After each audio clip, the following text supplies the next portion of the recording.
بسم اللہ الرحمن الرحیم، السلام علیکم۔ رات نیوز کے ولاگ کہی انکہی کے ساتھ وجی احمد صدیقی آپ کی خدمت میں حاضر ہے۔ آئی ایم ایف کا وفد پاکستان آیا ہوا ہے اور وہ حکومت پاکستان پر دباؤ ڈال رہا ہے کہ آئی ایم ایف کی تمام شرائط پر عمل درآمد کس طرح ہو رہا ہے، اس بارے میں اسے آگاہ کیا جائے۔ تو سمجھ لیجئے کہ آئی ایم ایف کو تشویش ہے کہ کہیں مہنگائی کم تو نہیں ہو رہی ہے۔ ملک کے معاشی حالات اس قدر خراب ہیں کہ لوگوں کو اپنے اخراجات میں کمی کرنی چاہیے، حکومتی اخراجات میں کمی آنی چاہیے، لیکن ایسے موقع پر نگراں وفاقی حکومت نے مینجمنٹ اسکیل کے آفیسرز پر یعنی ایم پی 1، ایم پی 2 اور ایم پی 3 کی تنخواہوں اور مراعات میں 45% اضافہ کر دیا ہے اور نگراں وزیر اعظم نے اس کی منظوری دے دی ہے۔ نگراں حکومت کوئی بجٹ منظور نہیں کر سکتی، وہ اخراجات میں کوئی اضافہ نہیں کر سکتی۔ اس فیصلے کا اطلاق 1 اکتوبر سے ہوگا، یعنی انتظامی امور کے بیوروکریٹس اپنی تنخواہ 45% اضافے کے ساتھ نومبر سے وصول کرنا چاہتے ہیں۔ نوکر شاہی کے ان افسران پر مراعات کی بارش پچھلی حکومت نے بھی کی تھی، اس نے بھی ان کے الاؤنسز میں 150% اضافہ کیا تھا، یعنی اسی سال فروری میں 150% اضافہ کیا تھا ان کی مراعات میں۔ جو Pakistan administrative group P S officers اور پاکستان سیکریٹریٹ میں کام کرنے والوں کے الاؤنسز میں اضافہ الگ تھا۔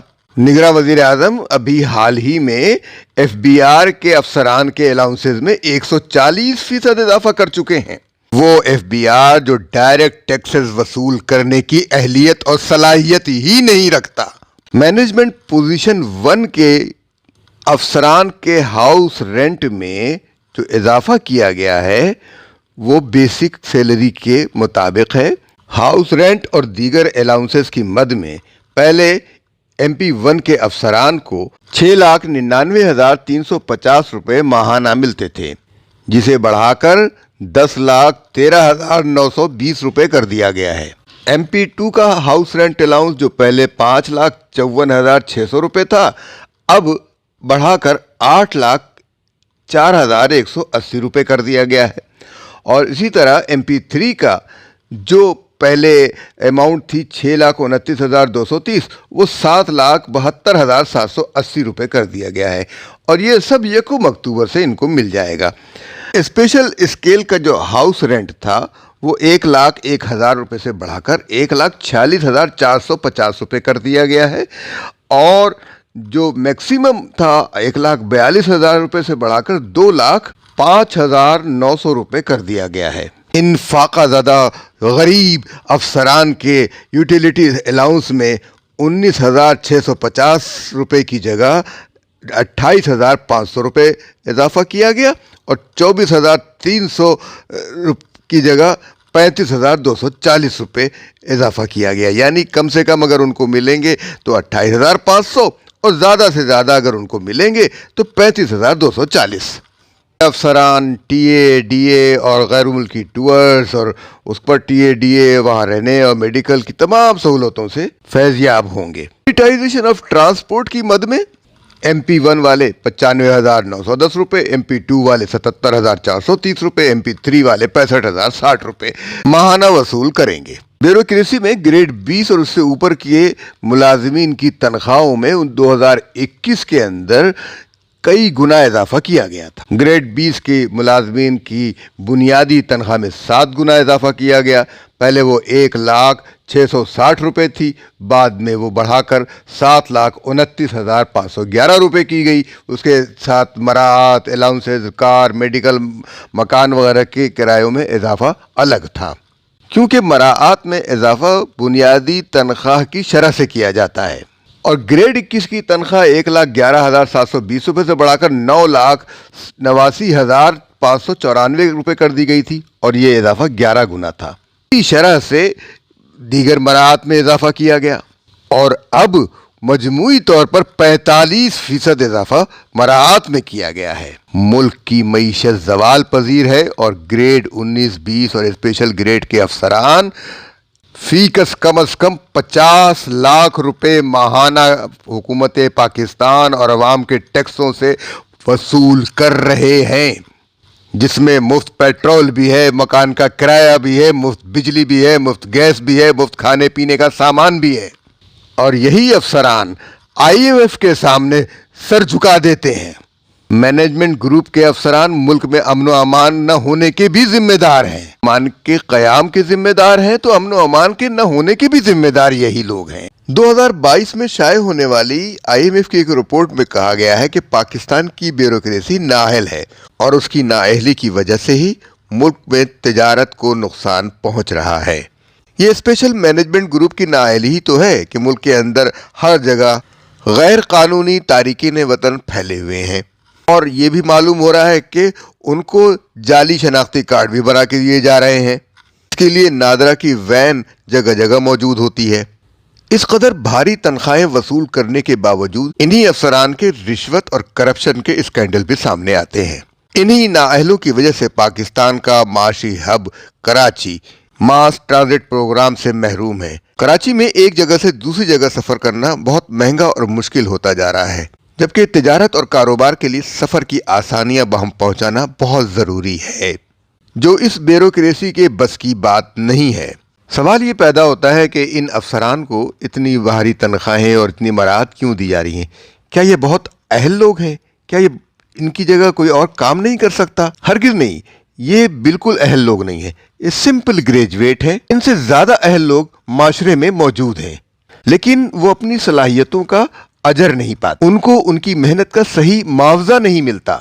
یہی ہماری بدقسمتی ہے کہ ہم پر ایسی بیوروکریسی شیطان کی طرح سے مسلط ہو گئی ہے جو نااہل بھی ہے اور عیاش بھی، اور اخلاقیات سے بھی عاری ہے، جن کی نجی زندگیوں کی قصے اگر آپ سن لیں تو آپ کے ہوش اڑ جائیں۔ ظاہر ہے کچھ کام کیے بغیر اگر معاوضہ مل جائے تو اس رقم کو کسی جائز جگہ تو خرچ نہیں کیا جا سکتا۔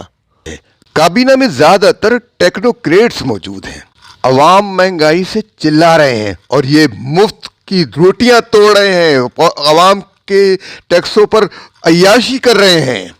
آئی ایم ایف کو یہ سب نظر نہیں آتا، بلکہ شاید یہ آئی ایم ایف ہی کا حکم ہو کہ تم لوگ اپنی عیاشی مکمل رکھو۔ آئیے دیکھتے ہیں کہ آئی ایم ایف نے کیا کیا۔ خبر ہے کہ پاکستان اور آئی ایم ایف کے درمیان اختلافات بڑھ رہے ہیں۔ I M F state bank, F B R اور صوبائی حکومتوں سے بھی مذاکرات کرے گا۔ سوال یہ پیدا ہوتا ہے کہ آئی ایم ایف کو وفاقی حکومت اور وزارت خزانہ تک محدود رکھنا چاہیے تھا۔ پاکستانی مالیاتی اداروں کو آئی ایم ایف براہ راست حکم دینے کا مجاز نہیں ہے، یہ اقوام متحدہ کے چارٹر کی خلاف ورزی ہے۔ اس طرح آئی ایم ایف ایک آزاد ملک کی خود مختاری میں مداخلت کر رہا ہے، لیکن اس کا احساس غلامانہ ذہنیت رکھنے والی بیوروکریسی کو کیسے ہو سکتا ہے؟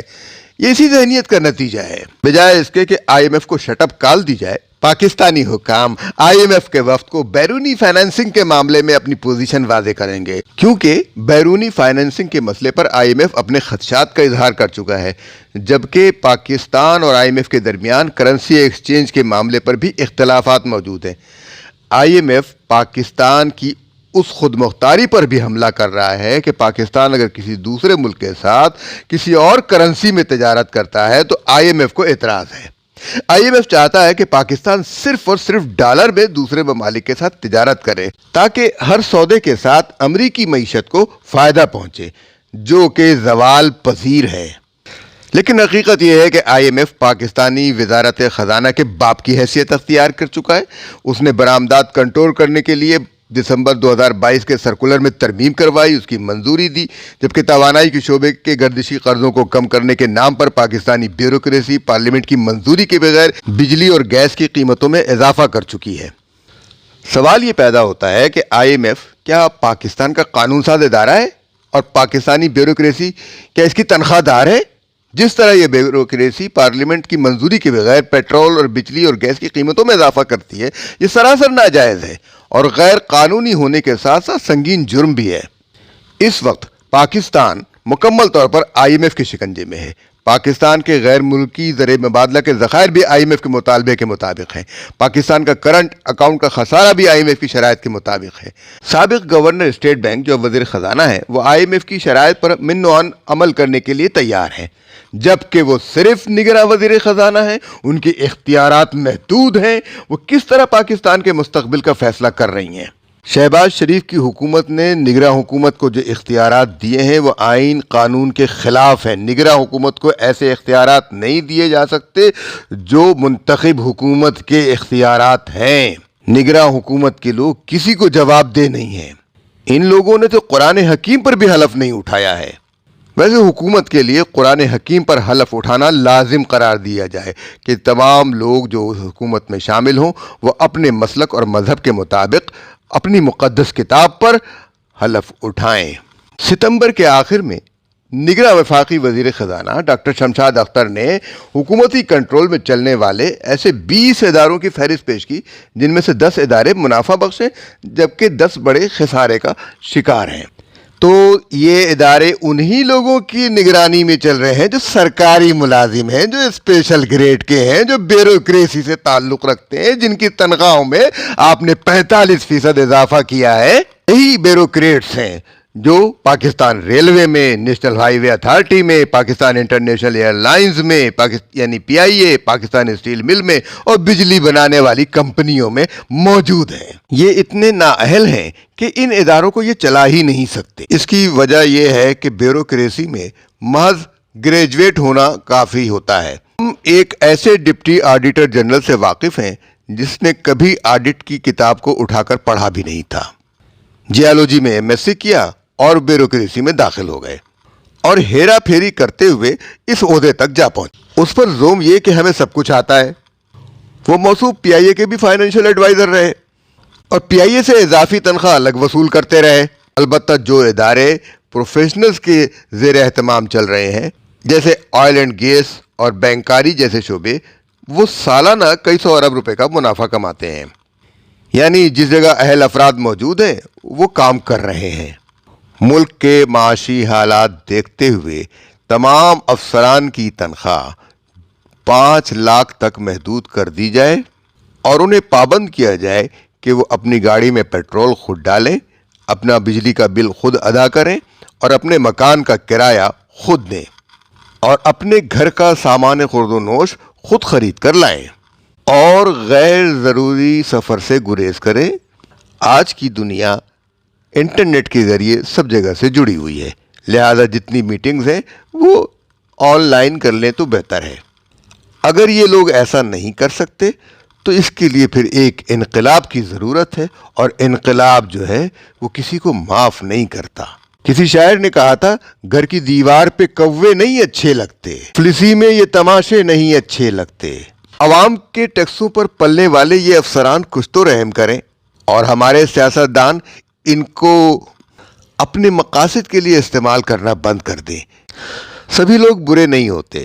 کبھی ان افسران میں وہ لوگ بھی تھے جو کراچی سے ٹھٹھا صرف فائلوں کے لیے ببول کے کانٹے اکٹھا کرنے کے لیے جایا کرتے تھے تاکہ حکومت پاکستان کا خرچ بچایا جا سکے۔ آج ایک بار ہمیں پھر اسی قسم کے ایثار کی ضرورت ہے۔ ہمارا ویلاگ آپ کو کیسا لگا؟ اس بارے میں اپنی رائے کا ضرور اظہار کیجیے۔ ہمارے چینل کو لائک کیجیے، سبسکرائب کیجیے اور شیئر کیجیے اور ہمارا پیغام دوسروں تک بھی پہنچائیے۔ اب ہمیں اجازت دیجیے۔ اللہ حافظ۔